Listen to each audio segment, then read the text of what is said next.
ายดีเด้อพ่อแม่พี่น้องบ่สุขทุกคนเขาก็กินข้าวเรียบร้อยแล้วก็อันกลางวันอยู่วันนอนแล้วเรียบร้อยซับถ่ายระยะ5เอาน้ำซานแถวแขนเนี่ยทุกคนป้าวันไหนเพิ่นก็สิไปหานัดเลงแยกย้ายกันหาคนมากินเพิ่งเลยทุกคนซับถ่ายไปกินน้ำซานนะถ้าไม่ได้ขึ้นมาผูกก็ไม่ได้กินน้ำซานทุกคนไปทานน้ำซานมันเคยได้แกง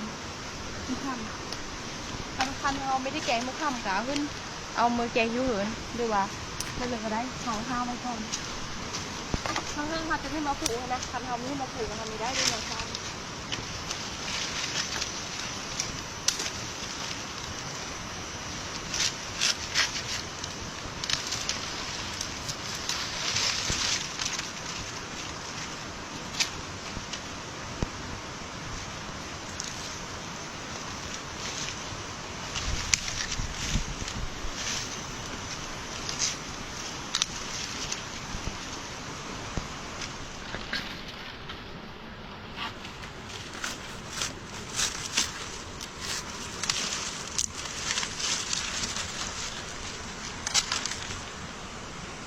แต่ก้าวซาบไหลก็ไม่เคยกินเลยทุกคนเราซันแล้วก็ขึ้นมาผูตลอดยังได้เคยกินเคยเห็นอยู่แต่แบบพ่อแม่ปู่ย่าตายายขายกินนะแต่ก็ยังไม่รู้จักว่าวิธีเอาไม่รู้จักว่ากกมันเป็นแบบเลยทุกคนถ้าทำให้เข้าป่าดุกันไม่รู้จักห้องยุงกินห้องยุงกินอยู่ป่าเนี่ยมีอึดทุกคนพอจะเอาดุเขามันขันดุขันมันนะลาย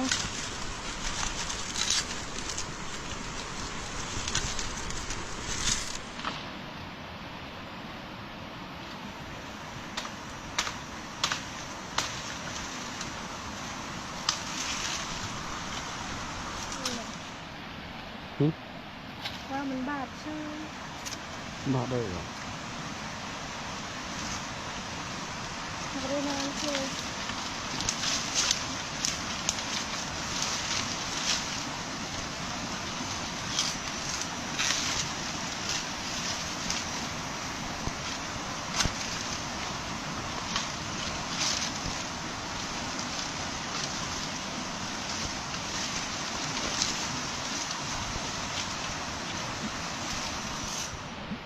เลยบาดมือเลยมันปักแค่มันปักเขาจะมันบาด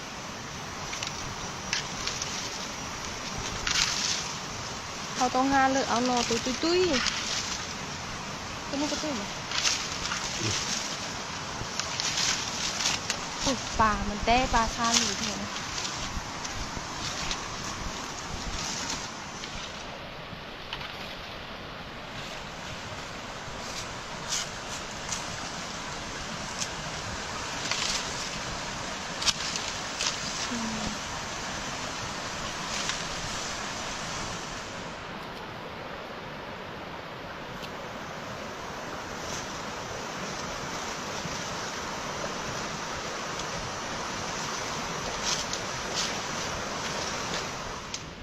ตอนนี้บ่าวผู้ไทยเพิ่นกะไปหาหลัดเหล่งนะทุกคนตอนนี้ก็ได้ประมาณบ่าย3 โมง 2-3 โมงนี่แหละ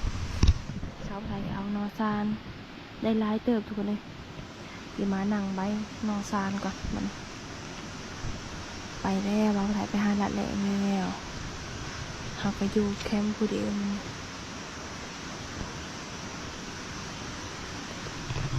วายเสื้อมองกะลืมถือมองลงมาทุกคนที่ชาวไทยว่าขึ้นมานะชาวไทยเยอะเสื้อมองเอาปลา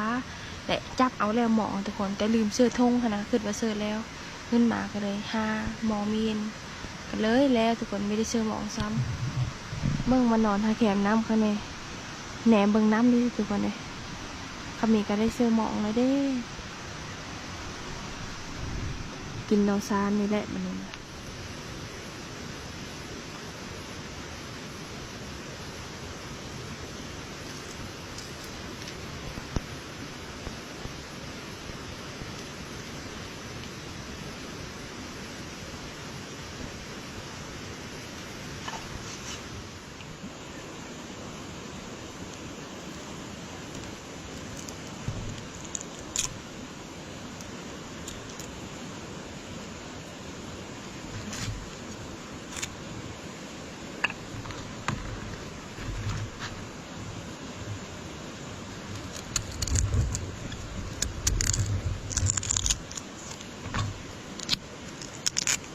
หน่อซานเฮาก็ลายเติบทุกคนพอแกงและซ้ำนี้จ้ะ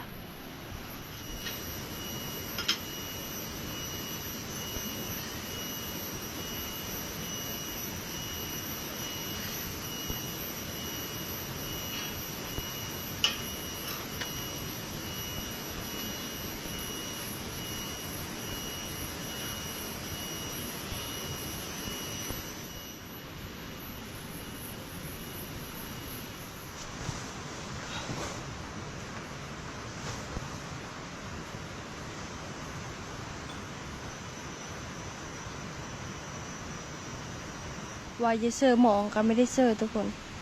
ว่าจะไปละแรงนะบ่าวไทยเพิ่นก็ยันชาวไทยเมื่อยนะเพิ่นบอกเผาแคมป์เอาก็ได้เพิ่นว่าหากินแถวใกล้ๆแคมป์นี่แหละเพิ่นว่าซั่นแหละคือเผาแคมป์เพิ่นสิไปหาละแรงเองเพิ่นว่า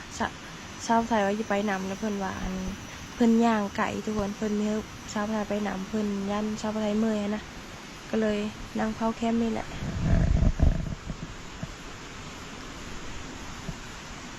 นั่งนอนไปนั่งนอนมาก็เห็นหน่อไม้ตัวนี้ชาวไร่พันธุ์เอาเลยน้อยหนึ่งหน่อไม้หน่อข้าวนะหน่อมันกำลังออกหน่อไม้พุ่งหน่อไม้พางนี่แซ่บทุกคนหอมหน่อไม้อันนี้ก็ชาวไร่ยี่ห้าเอาจาก4-5 ดงไว้ต้มตำแจ่วกอที่มันออกก็คือลำที่เขียวๆที่แบบมันหากระป๋องปีกายนะทุกคนมันก็เลยออก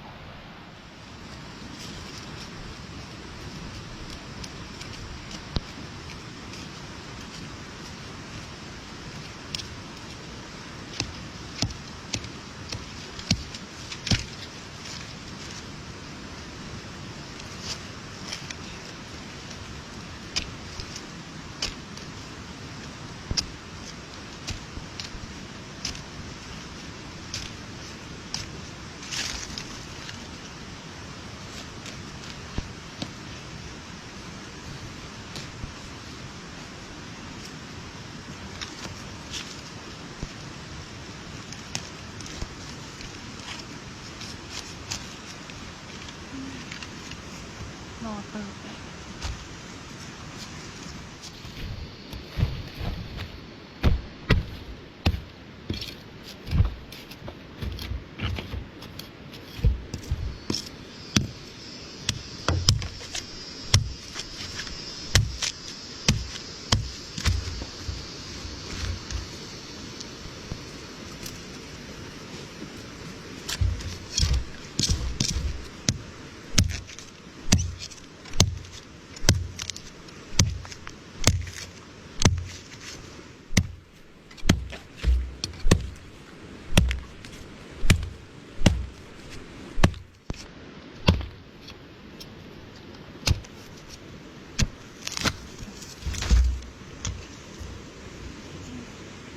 นี่ทุกคนสาวผู้ไทยเอาอยู่นี่ได้นี่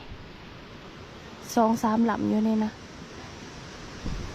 ก็พอกินเลยทุกคนเลยหน่อไม้นี่มันกำลังออกหวานหอมขนาดเลยหน่อไม้นี่หาหน่อไม้ใบแล้วก็ต้มชาบ่าวผู้ไทยคนทุกคนบ่าวผู้ไทยเป็นหลักแหล่ง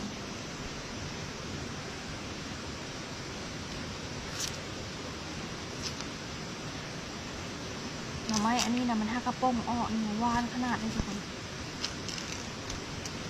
หน่อไม้แบบนอกขาวๆนะมันหากระป๋อง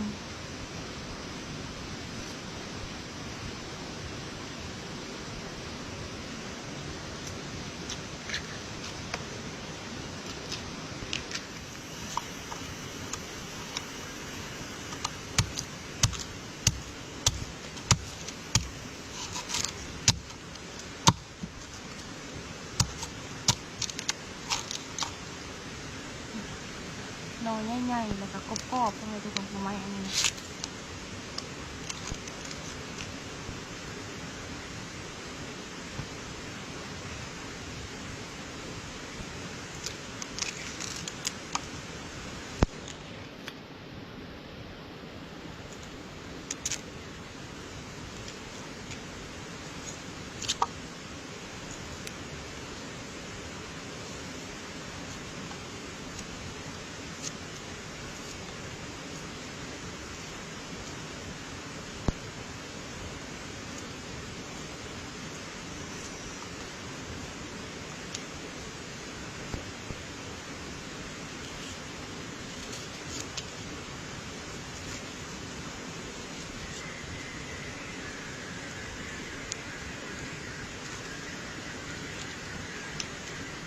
ใบแล้วกับพอดีเต็มหม้อ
ขึ้นมาสุดนี่มีได้ถือหมองขึ้นมากะห้าหน่อไม้หน่อมันเอาทุกคนห้าหน่อไม้ห้าหน่อซ่านเอามืออื่นก็ห้าหน่อซ่านเอามือกินทุกคนเลยต้มหน่อไม้อันนี้นะแซ่บขนาดทุกคนหน่อไม้อันนี้นะแซ่บซ้ำกันกับเกือบซ้ำกันกับหน่อไม้ไล่หมดเลยมันจะหอมหวานกรอบหน่อไม้พวงหน่อไม้ผักนี่นะอยู่เทิงผูเนี่ย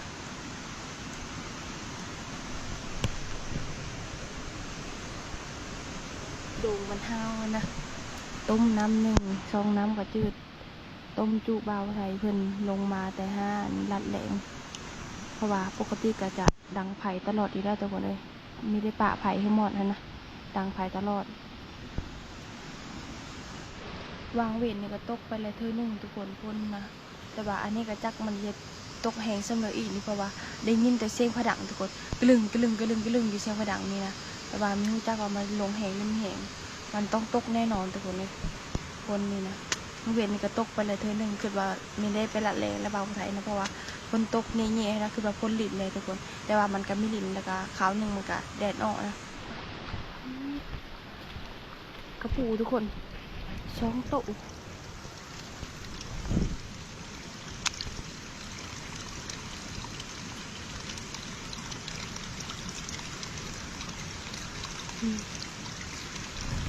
ตัวหนึ่งอาหารใส่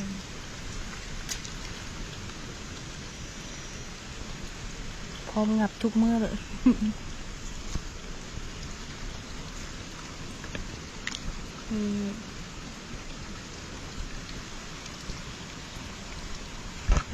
สองตัว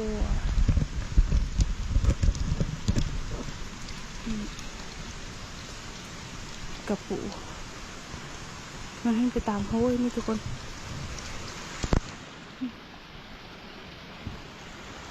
อันนี้เป็นห้วยน้อยอันนั้นนะห้วยใหญ่เลย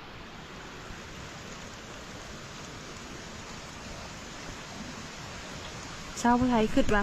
เป็นเปอร์ได้ชาวไทยนางฮาอูยินเชี่ยก็แกะทางดังทุกคน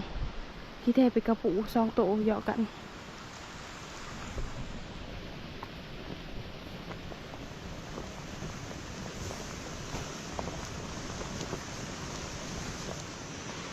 เดี๋ยวมาจี้กระปูก่อน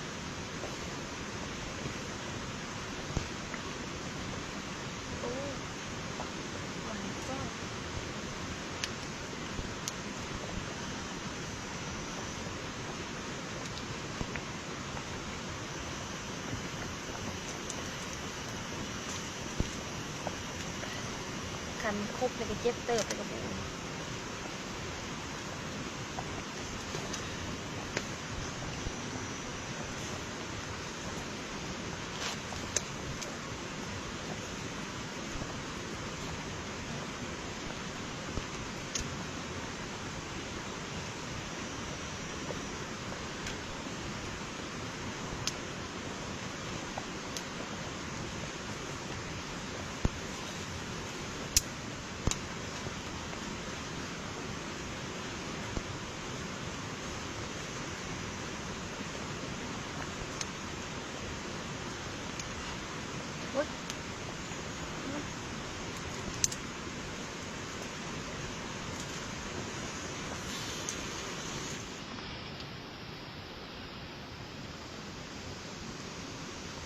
สุกแล้วกระปูโห้ยนี่นะมันจะหมันเลยทุกคนนี่หมันแล้วก็หอม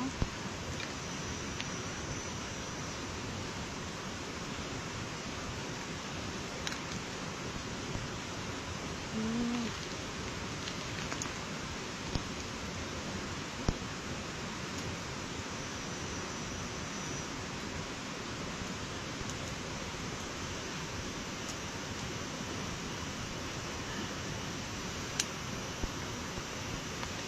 ชิม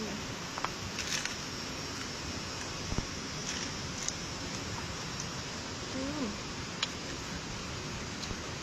อืมแซ่บอืม